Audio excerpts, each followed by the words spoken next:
Hello friends, welcome back to my channel. আমি সন্দীপ আজ তোমাদের কাছে নিয়ে চলে এসেছি একটা নতুন ভিডিও।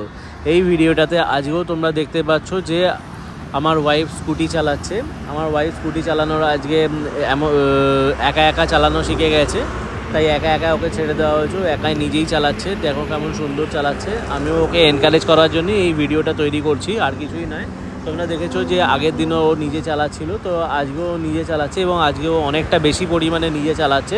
তাই সেক্ষেত্রে অনেকটা বেশি পরিমাণে নিজে চালানোর জন্য আমরা ওকে রোজেরই এনকারেজ করছি, আর কিছুই নয়। এই ভিডিওটা বানানোর মূল উদ্দেশ্য হচ্ছে একটা মানুষকে উৎসাহ দেওয়া।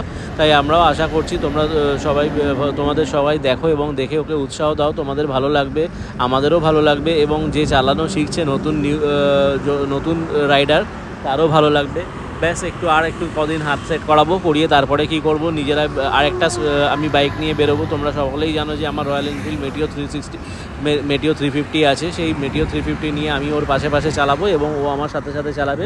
এটা হচ্ছে স্কুটার চালানো শেখার বা টু হুইলার চালানো শেখার সেকেন্ড পর্যায়। প্রথমে পর্যায়ে হচ্ছে পেছনে বসে শেখাতে হয়, তারপরে পর্যায়ে হচ্ছে পেছনে বসে হাত ছেড়ে দিতে হয়, তারপরের পর্যায়ে হচ্ছে যে অল্প অল্প একটু শর্ট চালাবে, এবং তারপরে আজকে যেমন চালাচ্ছে যেটা হচ্ছে যে তারপরের পর্যায়ে যে অনেকটা বেশি পরিমাণে নিজে একা একা চালাচ্ছে। এরপরেরটা হচ্ছে ও অলরেডি এটা শিখে গেছে, এটা ওকে শিখিয়ে দেওয়া হয়েছে যে কীভাবে রাউন্ড নিয়ে ঘোরাতে হয়, রাইট লেফট ঘোরাতে হয়, এই সবই শিখে গেছে। তো এইগুলো শেখার মধ্যে দিয়েই চলছে training. Thank you friends, thanks for watching.